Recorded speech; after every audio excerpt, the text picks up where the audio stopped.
Hello hi आदाब और सत श्री अकाल। और एक बार फिर से आ गया हूँ मैं आप लोगों के बीच, आपका हमराज आरजे अभिनव। दोबारा से लेकर आया हूँ एफटीसी यानी कि फेस इन द क्राउड, आपका वो फेवरेट शो जिसमें स्पेशली हम सोसाइटी की हर क्लास से, हर जगह से एक गेस्ट को अपने पास लेकर आते हैं। आपसे उनका इंट्रोडक्शन कराते हैं, तारुफ कराते हैं, बातचीत कराते हैं, उनके बारे में वो सारी चीज़ें जानते हैं जो स्पेशली हमें नहीं जाननी थी और जो सोसाइटी में अपनी तरीके से एक चेंज ला रहे हैं, विनर बन के साबित हुए हैं। और तो और जिनकी ज़िंदगी में बहुत सारी विपरीत परिस्थितियाँ थी और उसके बावजूद भी वो विजेता और विनर बन के आगे निकले और बाहर निकले। एक बड़ी अच्छी सी लाइन है मेरे बड़े फेवरेट गाने की कि टूटी तकदीरें तो क्या, टूटी शमशीरें तो क्या, टूटी शमशीरों से ही कर हर मैदान फतेह। तो स्पेशली आज ऐसी एक और मिसाल है जो हम लोगों के साथ बैठी है, जिनके बारे में मैं आपको बात बताऊंगा। लेकिन सबसे पहले उनके बारे में कुछ और बातें बताता हूँ, इंट्रोडक्शन देता हूँ, तारुफ करता हूँ, उसके बाद उनसे हम सवाल करेंगे और उनका यहाँ पर वो वेलकम करेंगे। Meet Nisha Gupta,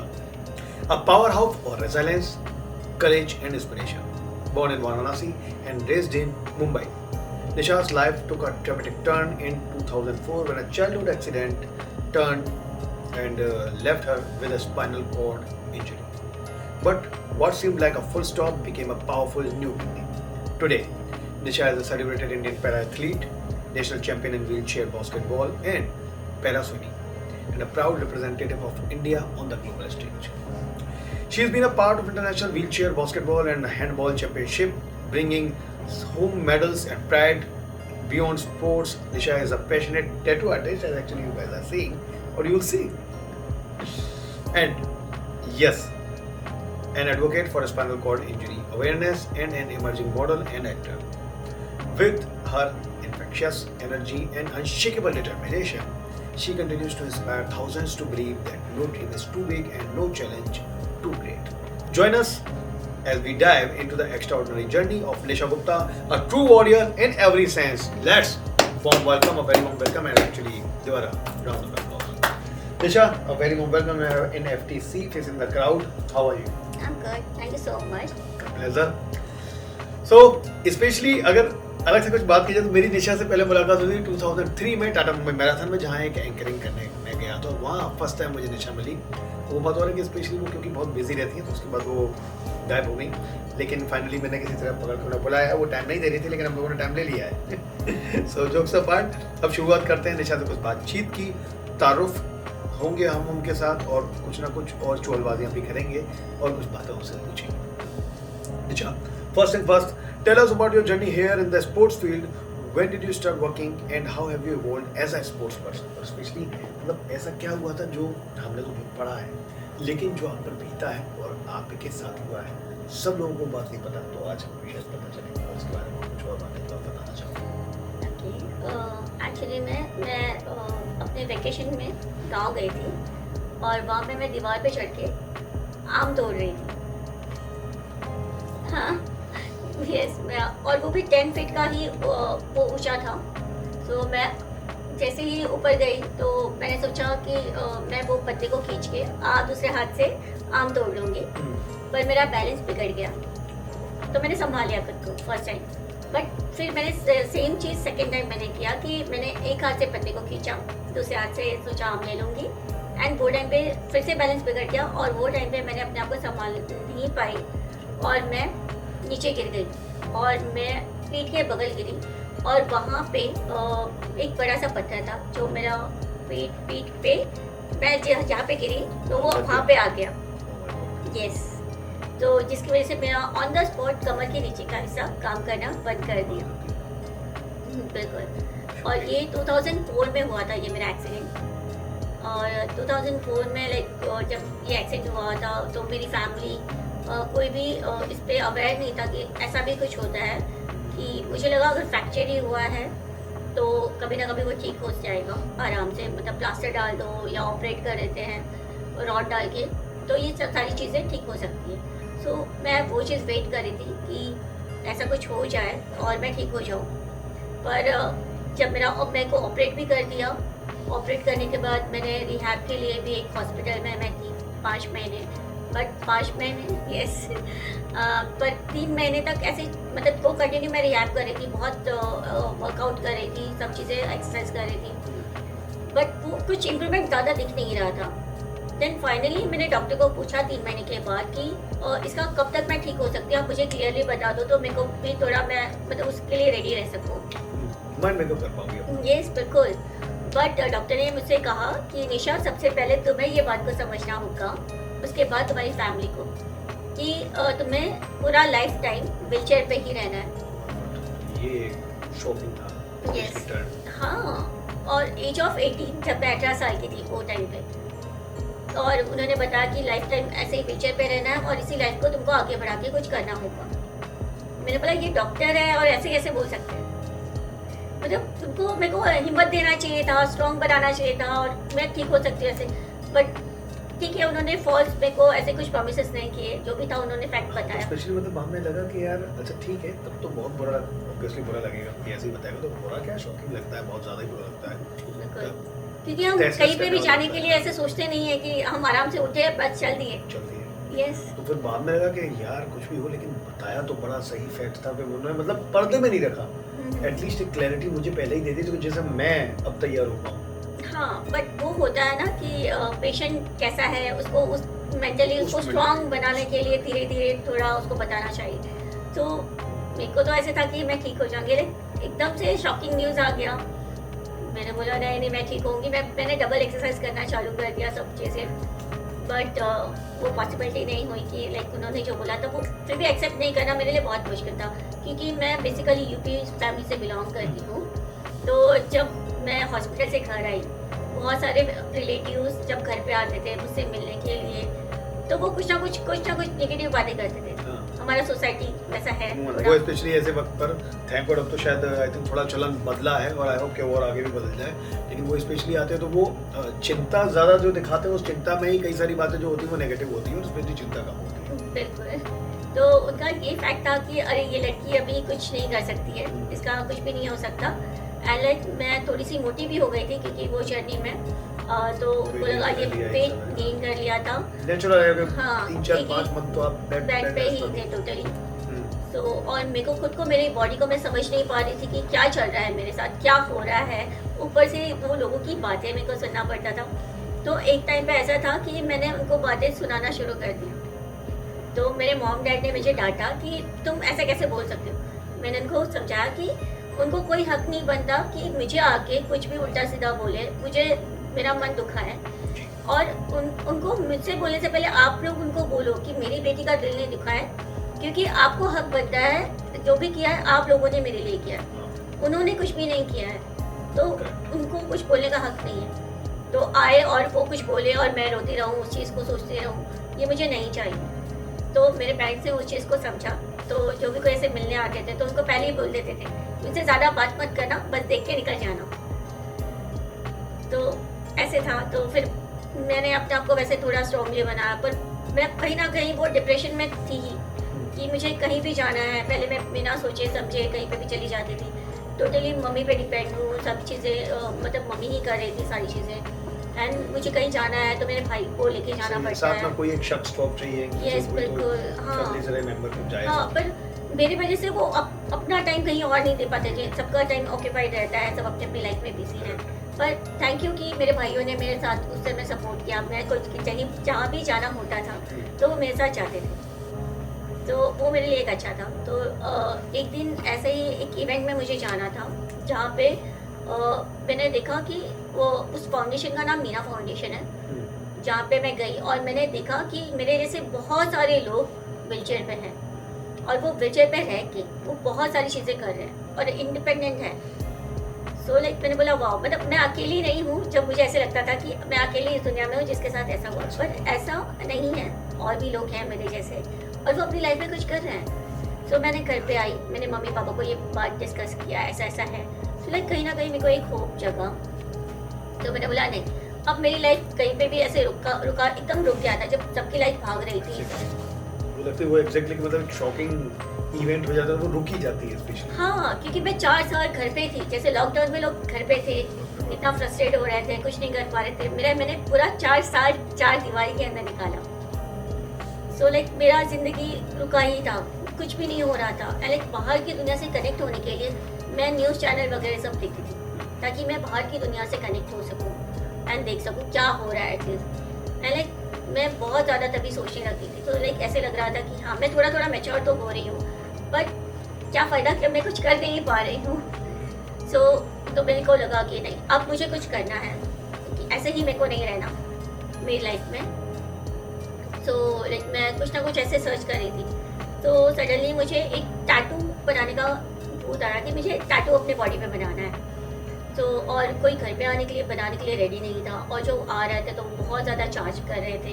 and like मैं उस समय जस्ट अनएम्प्लॉय थी, घर में थी, सो लाइक मेरे पास इतने पैसे नहीं है कि मैं ऐसे बना के दे सकूँ, एंड मॉम डैड से मुझे मांगना भी नहीं अच्छा लग रहा था। सो लाइक फिर मैंने ऐसे सोचा कि अरे ये इतना भाव खा रहे हैं, मतलब बिल्कुल नहीं आ रहे हैं, तो क्यों ना मैं खुद ही सीखूं और मैं खुद ही बना लूं खुद को। यू आर सेइंग कि स्पेशली फिर मैं एक काम करती हूँ, मैं खुद ही को बना लेती हूँ। हाँ, मैंने सोचा कि मैं खुद ही टैटू सीखती हूँ और मैं खुद ही बना लेती हूँ।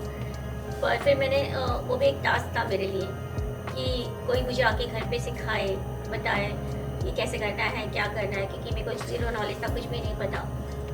तो मैंने पाया बहुत सर्च किया, फिर मैं थोड़ा सा ऐसे ये हो गई डिसअपॉइंट कि शायद नहीं मिलेगा। पर एक बार ऐसे ही मैं मेरे स्कूल की फ्रेंड से बात करी थी फ़ोन पे कि मुझे ऐसा करना है एंड टैटू बनाना है। तो बोले अच्छा ठीक है, मेरा एक फ्रेंड है, मैं उससे बात करके देखती हूँ, अगर उन्होंने जो भी हाँ बोला तो मैं बताती हूँ। मैं ठीक है, चलो मैंने ऐसे कैजुअली उसको बोल दिया। मतलब नेक्स्ट 2 डेज़ के बाद उसने मुझे कॉल किया कि वो रेडी है मेरे को सिखाने के लिए। मैंने बोला अरे मैं तो ऐसे ही बोला था। बोला ठीक है। तो लाइक फिर मेरी बात हुई, तो वो मुझे घर पे आए सिखाने के लिए, एंड उन्होंने कहा कि जब तक तुम्हें नहीं आएगा मैं तब तक आऊँगा तुम्हें सिखाने। मैंने बोला वाह। तो लाइक और मॉम डैड भी मेरे से रेडी हो गए कि हाँ तुम करो घर पे बैठ के, मतलब अगर करना है तो तुम कर सकते सही है, हो। और क्या नया सीखो, Yes, कुछ कुछ- और क्या मन हाँ। भी लगेगा और एक तो नई चीज़ आएगी। नई चीज़ें कुछ तो कर रही हूँ, तो मुझे भी थोड़ा अच्छा लगेगा। तो लाइक मेरा पूरा टाइम था ऐसे कि फिर वो मुझे जब आते थे सिखाने के लिए, तो उसके बाद मुझे थोड़ा मज़ा आने लगा उसको सीखने के लिए। मैं पूरा दिन ड्राइंग करती रहती थी, मेरा माइंड पूरा बिजी रहता था, तो मुझे बाहर का कोई टेंशन नहीं रहता था, कुछ भी नहीं रहता था। फिर बाद में मैंने उसको एज ए बिज़नेस स्टार्ट करना शुरू किया, तो मैं बहुत लोगों से कनेक्ट होने लगी, एंड लाइक मैं अर्निंग करने लगी। सो पेरेंट्स भी देख के थोड़ा खुश हो गए, एंड लाइक फिर होता है ना कि और भी लोग आके ऐसे बोलते हैं अच्छा है कुछ बैठे बैठे काम कर दे। मैंने बोला ऑफिस में सब तो बैठ के ही काम करते हैं ना। हाँ, तो ठीक है। तो फिर वहाँ से टैटू का मेरा बहुत अच्छा जर्नी शुरू हुआ, अर्निंग चल रहा था, एंड फिर मैंने मेरे एक दोस्त से मिली, इसका नाम ओलिवर डिसूजा है, एंड वो भी वेचर पे है। वो मेरा एज अ मेंटोर मैं बोल सकती हूँ, क्योंकि मैंने धीरे धीरे अकेले कैसे ट्रैवल करना है, उसने मुझे सिखाया कि तुम मम्मी को बोलो नीचे कैंप में बैठा देने के लिए, तुम्हें जहाँ जाना है तो वो वहाँ पे कोई ना कोई रहेगा, तो तुम्हें वहाँ से वो ले लेंगे। Yes, अगर ऐसा नहीं भी हुआ, कोई नहीं भी हुआ, तो ड्राइवर तुम्हें खुद ही उतार देगा, क्योंकि उसको नेक्स्ट पैसेंजर तो चाहिए ही। चलो ये भी एक अच्छा, ये एक थॉट था कि भाई ड्राइवर वैसे ही उतार देगा। हाँ, तो वो तुम्हें हेल्प कर देगा। मैंने बोला हाँ ये भी अच्छी बात है। एंड देन बोला रिटर्न के टाइम पे तुम मम्मी को कॉल कर दो, मम्मी नीचे आ जाएगी तो वो हेल्प कर देंगे। तो वो भी था, मैंने बोला हाँ ये भी अच्छा है। तो लाइक मैं ऐसे धीरे धीरे अकेले ट्रैवल करना शुरू किया, तो ये भी बहुत मज़ा आने लगा कि मैं किसी के साथ नहीं जा रही, कोई मेरे साथ ऑक्यूपाइड नहीं है, वो भी अपना लाइफ मतलब इंजॉय कर रहा है, भाई लोग, मम्मी या कोई भी है, तो वो अपने ज़िंदगी में और मैं अपना ज़िंदगी में थोड़ा थोड़ा मतलब इंजॉय कर रही हूँ, थोड़ा बाहर निकल रही हूँ, अब इंडिपेंडेंट हो रही है। यस बिल्कुल। तो वहाँ से मेरा जर्नी शुरू हुआ। लाइक फिर बाद में ऐसे मुझे कभी कभी डिप्रेशन ऐसे थोड़ा हो जाता था, तो मैं उसी से बात करती थी, तो वो मुझे बहुत काम करता था, तो मुझे बहुत अच्छा लगने लगा ऐसे ही। सो और मैं मेंटली थोड़ा स्ट्रांग बनने लगी ये चीज़ें को, क्योंकि एक्सीडेंट के बाद व्हीलचेयर का लाइफ को एक्सेप्ट करना बहुत मुश्किल टास्क है। तो फिर मैंने व्हीलचेयर को भी ऐसे एक्सेप्ट किया, हाँ ठीक है अभी ऐसे ही रहना है तो मैं एक्सेप्ट करती हूँ, पर लाइफ में कुछ तो भी करना है। तो फिर ऐसे ही कुछ पैरालंपिक के ऐसे गेम्स हो गए, सब हम लोग ऐसे देख रहे थे, तो मेरे फ्रेंड ने बोला कि तुम अगर ठीक होना चाहते हो तो तुम स्विमिंग स्टार्ट करो। मैंने बोला अच्छा तो उससे क्या होगा, तो उसने कहा कि तुम उससे पूरा बॉडी का एक्सरसाइज होगा, तो तुम ठीक हो सकते हो। मैंने बोला सच में, तो बोला हाँ तुम कोशिश कर सकते हो।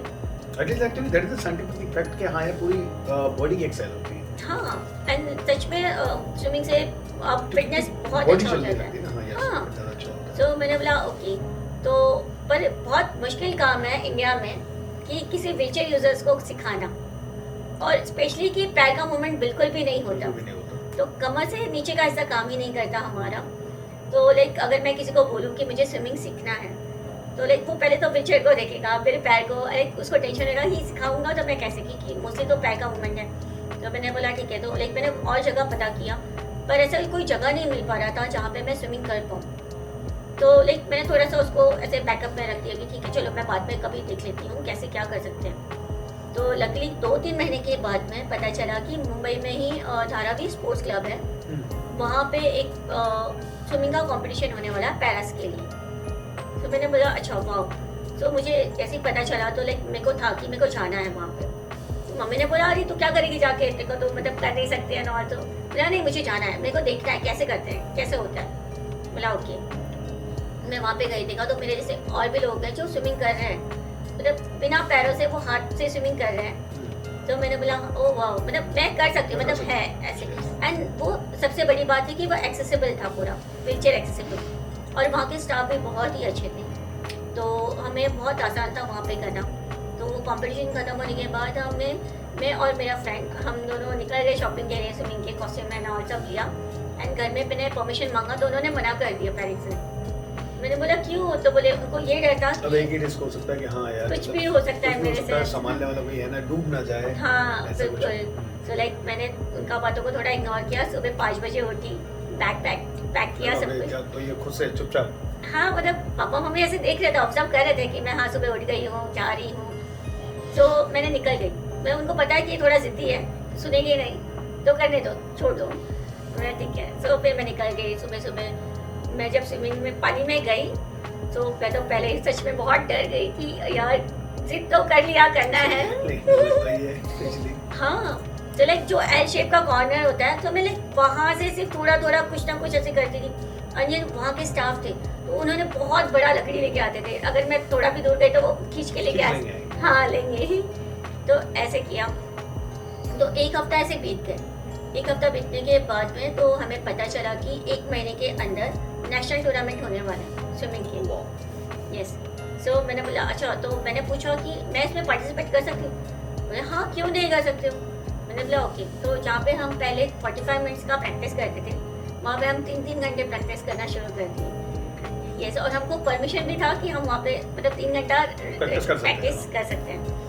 तो ऐसे हमने 3 घंटे प्रैक्टिस की है। लाइक फिर मुझे खुद को कॉन्फिडेंस है कि मैं पानी के बीच में रह के भी मैं अपने आप को संभाल सकती हूँ।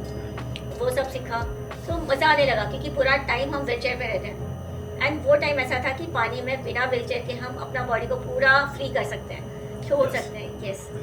हाँ। और तो फिर मतलब ये कॉन्फिडेंस भी फिर आने लगा कि भाई अगर मझधार में जब मैं अपने को संभाल सकती हूँ तो फिर जिंदगी की मझधार में भी संभाल पाऊंगी। बिल्कुल। तो पहली बार फिर मैं मुंबई एक्शन के बाद मुंबई से बाहर गई इंदौर। एंड फिर मैंने वहाँ पे और लोगों को देखा कि अरे ये तो बहुत लोग हैं जो ऐसे व्हीलचेयर पे है या बहुत खेल भी रहे हैं, एक्टिव भी हैं, सारे काम कर रहे हैं। हाँ। तो लाइक मेरे को अंदर और ज़्यादा कॉन्फिडेंस आ गया कि लाइक मैं भी कर सकती हूँ कुछ। लाइक वो कंपटीशन में मैं गई, फर्स्ट टाइम गई। वहाँ पे लोग इतने सालों की मेहनत से जाते हैं, एंड मैं 1 महीने की प्रैक्टिस से मैं वहाँ पे पहुँची। ये मेरे लिए बहुत बड़ी बात है।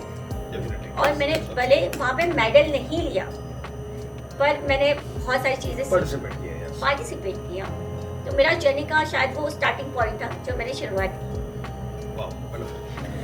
ब्यूटीफुली एक्सप्लेन्ड निशा।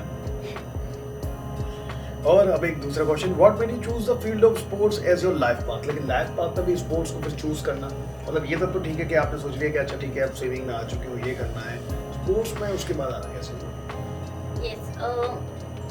जब मैंने स्विमिंग स्टार्ट किया तो मेरा कॉन्फिडेंस लेवल और बढ़ गया। पहले मेरा एक्सीडेंट के पहले मुझे स्विमिंग बिल्कुल पसंद ही नहीं था, स्पोर्ट्स मुझे पसंद ही नहीं था। मैं मतलब यार ये क्यों कर रहे हैं, क्यों गिर पड़ रहे हैं, ऐसे ही लग रहा है। लेकिन जब मैंने खुद ने वो एक्सपीरियंस किया तो मुझे लगा नहीं, ये कॉन्फिडेंस देता है, अंदर से आपका एनर्जी बूस्ट करता है। एंड जैसे लाइफ में हार और जीत होता है, गेम में भी यस, तो वो आपको मेंटली बहुत स्ट्रांग बनाता है। तो इसलिए मैंने स्पोर्ट्स को चूज़ किया कि नहीं, क्योंकि अभी मैं बहुत स्ट्रांग हूँ और मुझे ये चीज़ करनी है। तो PRC करके पुणे में एक जगह है जहाँ पे आर्मी के लोग रहते हैं, तो वहाँ पे मैं गई थी। तो उन्होंने मुझे व्हीलचेयर बास्केटबॉल के बारे में बताया। तो उन्होंने बोला निशा तुम कर सकते हो, क्योंकि उन्होंने मेरा एनर्जी लेवल हाई दिखा, मैं इतनी स्ट्रांग हूँ, तो उन्होंने कहा कि तुम कर सकते हो। मैंने बोला ठीक है। तो उन्होंने जब नेशनल कंपटीशन था बास्केटबॉल का, तो उन्होंने मुझे बुलाया और मैं पहली बार अकेले मुंबई से दिल्ली गई। हाँ, और मैं पहली बार फ्लाइट में बैठी थी अपनी लाइफ में। यस, तो बहुत अलग सा एक्सपीरियंस था। और मैं एयरपोर्ट पे ऐसे बैठी थी एंड फिर बाहर आके मैंने देखा तो वहाँ पे दिल्ली में एक्सेसिबल बास्केट ये था, बस था। यस, तो मैंने बोला वाह, मतलब मुंबई में क्यों नहीं है ये, क्योंकि हमें कहीं जाना आना होता है तो हम इसलिए नहीं जा सकते हैं। तो वो देखिए बहुत अच्छा लगा। ये ट्रेन है, मेट्रो है, अदरवाइज स्पेशल टैक्सी में हो गई। हाँ, तो लाइक दिल्ली में मैं जब गई थी, ये जो था 2014 की बात है, जब मैं पहली बार बास्केटबॉल के लिए गई थी। तो मैं बहुत खुश थी एंड मैंने वहाँ पे नेशनल टूर्नामेंट सारे खेले एंड मेरे को पहली बार ब्रॉन्ज मेडल वहाँ पे मिला। यस, तो मैं भी बहुत खुश हो गई। लाइक मैं घर पे आके मैंने वो सब दिखाया एंड मैंने स्विमिंग वहाँ पे मैं पहले से ही कर रही थी, तो लोगों को वहाँ पे पता था कि ऐसे पिक्चर पे स्विमिंग भी होता है, तो उन्होंने मेरे को बहुत अप्रिशिएट किया उस चीज़ के लिए। तो वो बहुत अच्छा लगता है, अगर आपको कोई आपको अप्रिशिएट करता है तो ऑफकोर्स आपको अच्छा लगेगा एंड कॉन्फिडेंस हाई हो गया। एंड फिर धीरे धीरे मुझे इंडिया टीम का कैंप के लिए सेलेक्ट किया, तो इंडिया टीम से फिर मैं इंडिया टीम के लिए सेलेक्ट हुई। तो उसके बाद मैं पहली बार इंटरनेशनल के लिए बाली गई थी इंडिया टीम को रिप्रेजेंट करने के लिए। यस, एंड वहाँ पे भी हमने ब्रॉन्ज मेडल जीता इंडिया के लिए। सो वो मेरे लिए बहुत प्राउड मोमेंट था। तो सारे अच्छे मोमेंट उसके बाद आना शुरू हुए एंड एक्चुअली कॉन्फिडेंस और बूस्ट अप हुआ। Yes, you are actually becoming the sports person. हाँ, एंड देन मेरे मॉम डैड भी बहुत खुश होने लगे एंड फिर मेरे बहुत सारे न्यूज़ आर्टिकल ऐसे सब कुछ आने लगे, तो वो सर्कुलेट ऐसे होते होते। तो फाइनली यही हो कि बहुत सारे न्यूज़ आर्टिकल आने लगे, आप बाली तक गए, रिप्रेजेंट किया इंडिया को और उसके बाद लाइफ फिर स्पोर्ट्स पर्सन के तौर पर बदलने लगे। या और फिर जो लोग मेरे को यूपी के जो फैमिली जो मेरे को आके ऐसे नेगेटिव बात करते थे, वो न्यूज़ आर्टिकल अपने बच्चों को दिखाने लगे कि देखो और कुछ सीखो इनसे, कि वो इतना इतना कुछ कर रही है। हाँ, व्हीलचेयर पे रह के। Okay, next question, what is the greatest lesson you got from your sessions? ये जो भी आपने सेशन किया स्पोर्ट्स, कोई ग्रेटेस्ट लेसन जो आपने सीखा? मैंने इंडिपेंडेंट लाइफ जीना सीखा, सबसे इम्पोर्टेंट। मैंने ट्रैवलिंग करना सीखा इंडिपेंडेंटली। मैं अकेले ट्रैवल करती हूँ all over Mumbai. Express train में जाना हो तो वो भी मैं अपना लगेज के साथ चली जाती हूँ, पर 10 घंटे का जर्नी मैं कर सकती हूँ, क्योंकि उससे ज़्यादा नहीं, क्योंकि एक्सप्रेस वाली ट्रेनों में व्हीलचेयर एक्सेसिबल वॉशरूम नहीं होते, तो वो ट्रैवल करना थोड़ा मुश्किल है। और फिर फ्लाइट में भी मैं अपना स्पोर्ट्स व्हीलचेयर के साथ जाती हूँ, अपना लगेज के साथ जाती हूँ, वो भी अकेले। ये बहुत इंपॉर्टेंट बात है कि ऑल ओवर इंडिया अब मैं अकेले घूमने लगी। मतलब पेरेंट्स भी ट्रस्ट करते हैं और भेज देते हैं, अच्छी बात है, बिल्कुल आ जाती है। हाँ, स्पेशली इस पर भी हमें बात ज़रूर करनी थी कि लेडीज़ के लिए स्पेशली या मुंबई में कितना मुश्किल होता है ट्रैवल करना, क्योंकि आप अकेले कर रही हो ट्रैवल और स्पेशली तुम इसी व्हीलचेयर पर करती हो, तो हाउ इज इट चैलेंजिंग? मैं आपको मेरा इंसिडेंट बताती है। मैं जब मुंबई की लोकल ट्रेन में एक बार ट्रैवल कर रही थी, तो थोड़ा लेट नाइट था, 10 साढ़े 10 के आसपास था। तो मैंने ट्रेन में बैठी, एक बंदा था, वो मुझे हेल्प किया था ट्रेन में चढ़ने के लिए।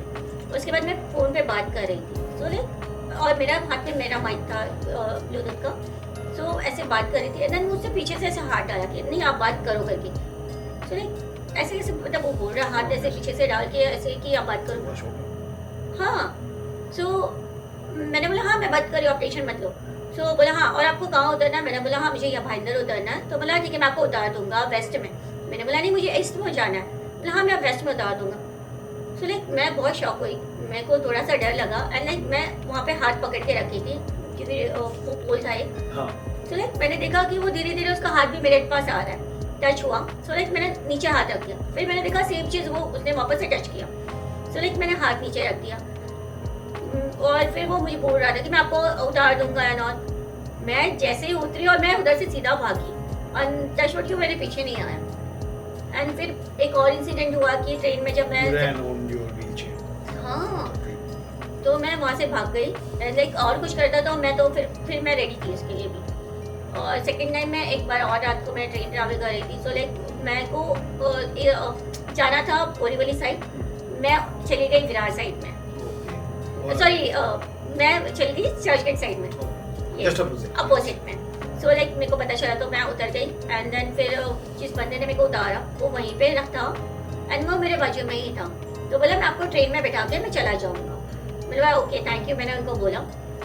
तो वो मेरे बाजू में ही खड़े थे एंड फिर उन्होंने आके मेरे को यहाँ से टच हुआ उनका, लाइक मेरे को लगा शायद से गलती से हुआ है। सो लाइक मैं ऐसे हो गई, साइड में मूव हो गई, सो वापस से टच हुआ। सो मैंने उसको बोला भाई आप थोड़ा दूर रहो, तो वो वहाँ से भाग गया। और पीछे शॉप वाला भी था जो स्टेशन पे स्टॉल लगे होते हैं ना, तो मैंने बोला अगर उसने कुछ किया तो मैं सीधा उनको बोल दूंगी। तो वो तो वैसे भी भाग गया।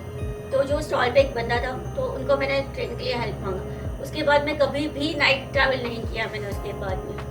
ये बहुत चैलेंजिंग होता है। ये चैलेंजिंग होता है। और जैसे कि हम एक्सप्रेस वाली ट्रेनों में जाते हैं, जैसे लॉन्ग जर्नी होता है, टोल्ड मी कि वहाँ नहीं है कोई एक्सेस ही नहीं है आपके लिए, स्पेशली वॉशरूम के लिए या स्पेशली गर्ल्स के लिए, बिकॉज लाइक जैसे पीरियड्स टाइम होता है तो वो टाइम पे बहुत डिफिकल्ट टाइम है कि आप वॉशरूम में जाके सब चीज़ें चेंज करना, सब चीज़ें मैनेज करना, ये गर्ल्स के लिए बहुत चैलेंजिंग है कि ये सब करना। कि अगर एक्सेसिबल होगा तो as a woman, as a para athlete मेरे को ये सारी चीज़ें प्रॉब्लम नहीं फेस करना पड़ता।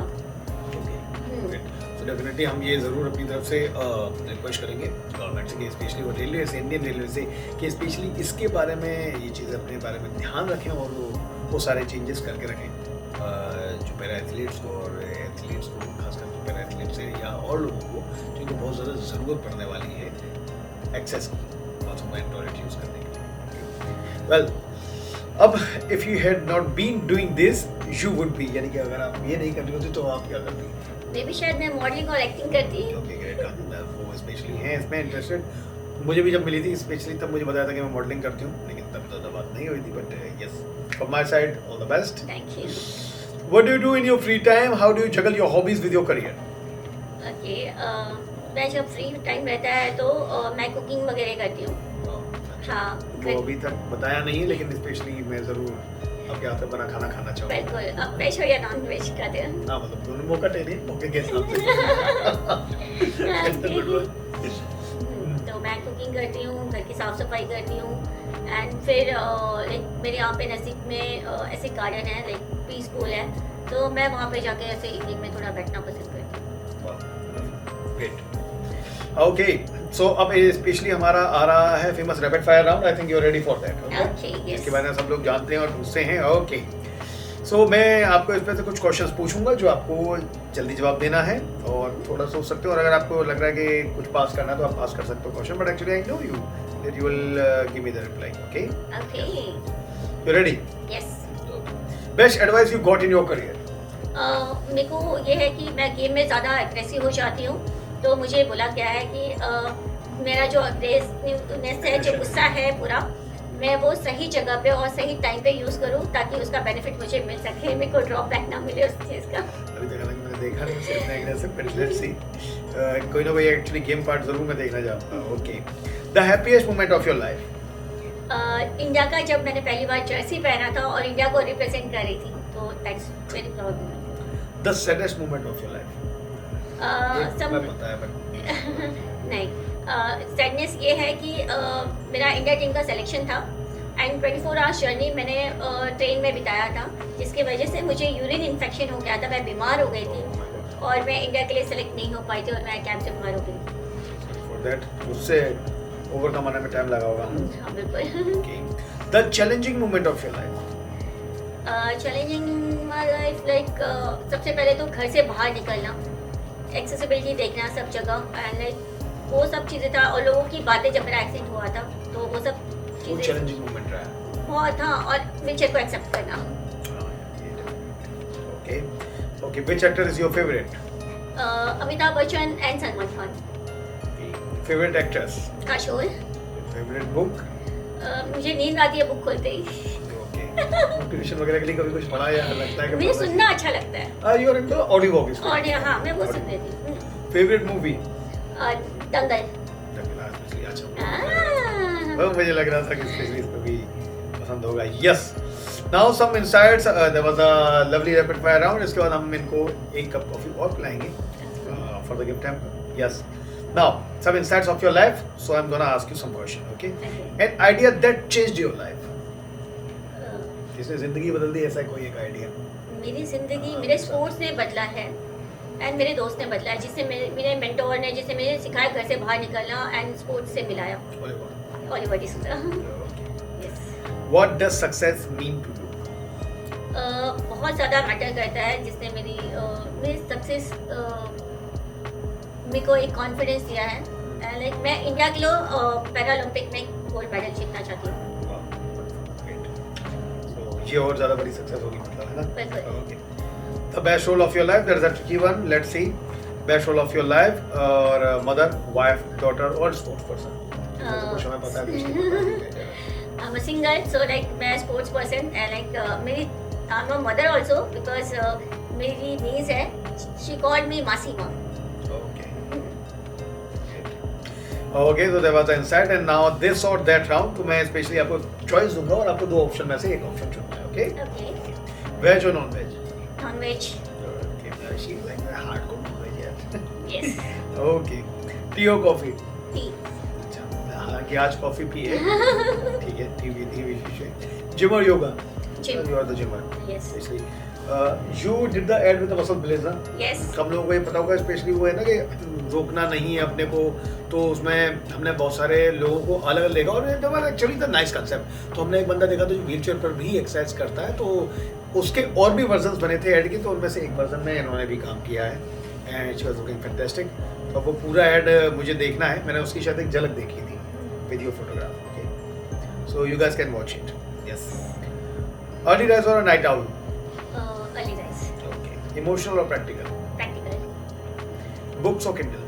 तो किंडल होगा, वो फोन पे पढ़ लेंगे, audio books specially, not the books. Mountains और बीचेस? beaches, रिलीजियस और स्पिरिचुअल? spiritual, स्वीट और spicy? spicy, okay. City life और village life? city life, movies और वेब सीरीज? movies, अच्छा, ओके. टेक्सटिंग और calling? calling, you are the calling person, Calling same as person. Me, specially Yeah. मुझसे नहीं होता था वो टेक्सटिंग. हाँ, इतनी थोड़ा कोई boring बात सा। कोई क्यों करे, मतलब बोरिंग हो जाता है. सिर्फ हाँ, वही तो मैं call. पूछ लेती हूँ कभी कभी, आर यू फ्री, तो मैं कॉल पे सब डिस्कस कर लेती हूँ। अच्छा, मेरे वाले केस में इसने ऐसा कुछ नहीं किया है. हाँ, so I'm जब so मैं कॉल कर रहा हूँ तो sorry। या तो ये मतलब या तो बिजी होती हैं. मैंने आपको रीजन बताया, मैंने रीजन मैसेज तो ये बाद में देखते हैं. हाँ, लेकिन रीजन बताया. मैंने रीजन जेन्युइन रीजन है थोड़ा, क्योंकि मेरे को 8 तारीख को जाना है, तो she is going to on it. Okay. Dogs और cats? Dogs, Okay. Now, I'm giving you some choices. If your life was a message to the world, what would it say? अगर आपकी जिंदगी को एक मैसेज है, तो वो अपने आप में क्या है? दुनिया को क्या कहेगी? मैं ये कहूँगी कि लाइफ में कभी भी किसी के साथ भी इंसिडेंट हो सकता है, कुछ भी, तो बी स्ट्रॉन्ग मेंटली. जैसे लाइफ में हार जीत होता है, गेम में भी सेम चीज़ होता है, तो आप अपने आप को ऐसे ही गिव अप मत करो. जो स्ट्रॉन्ग बनता है वही आगे बढ़ता है, तो हार मत मानो. What advice would you give to your 18-year-old self? अपनी 18-year-old self को क्या advice? यस, दीवार पे चढ़ के आम मत तोड़ना. ये हो सकता है. नाइस वन, बट यस, ये देख, मैं अगर मतलब वही पास में जाने का मौका मिला, मैं देख चुकी हूँ, तू ये मत कर. Okay. What's a dream travel destination? London and Switzerland. बढ़िया. तुम से किस जगह गई होगी? नहीं गई हूँ. Dream travel है ना? हाँ, One food you can eat every day without getting bored? Non veg. Okay. अच्छा, उसमें भी नॉन-वेज में भी कोई चॉइस है? चिकन करी और समथिंग लाइक दैट? मैं चिकन फ्राई वगैरह ऐसे खा लूँगी आराम से. मतलब बोर नहीं होती हो? हाँ, चिकन सैलेड एंड आराम से. Okay. Are you more of a planner or go with the flow type? Planner. Now, quick fun picks: coffee date or movie night? Movie night. Street food or fine dining? Street foods. अच्छा. Okay. Fame or peace of mind? Fame चाहिए. Leading or supporting role in life? Leading. You are actually leading your life. Sunrise person or sunset chaser? Sunrise. person. Okay. So definitely guys, this was Nisha Gupta with us. जो basketball player भी हैं, para swimmer भी हैं, और para से related और भी काफ़ी सारे जो स्पोर्ट्स उन्होंने खेले हैं, इंडिया के लिए खेले हैं, इंडिया को रिप्रेजेंट किया है. We are actually very much fortunate. We are very much humbled and so much happy that actually she came here and she came from me, and that's a nice friendship. Thanks to you, Nisha. Thank तो my you. finally. तो you came. और अगर आपको specially अब किसी को भी कुछ भी मैसेज देना है अपनी तरफ से, यस. स्पेशली गर्ल्स, आप घर से बाहर निकलो, अगर आप सही हो आप किसी की मत सुनो, आप अपनी लाइफ में जहाँ पे आप पहुँचना चाहते हो प्लीज़ पहुँचो और अपनी लाइफ में कुछ करके दिखाओ, किसी पे डिपेंड मत रहो। ग्रेट, स्पेशली बू।